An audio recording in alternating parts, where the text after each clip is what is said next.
The way I like doing alternating lunges is I like you stepping backward, okay? If you don't step backward, when you step forward, it puts pressure on your knee. So let's take an angle so we can show them.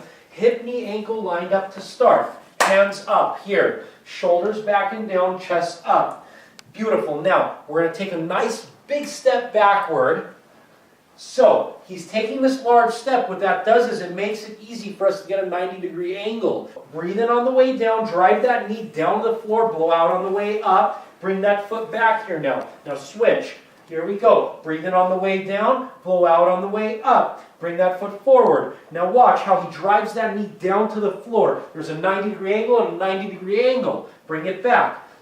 If you look, he's pushing with his heel in the front foot, okay? All the pressure is back here. You don't want it in the toe. It's going to put pressure on your knee if you do. Go ahead and come back. He's going to show you a few more times, so look pretty close so you get this exercise so you don't hurt yourself.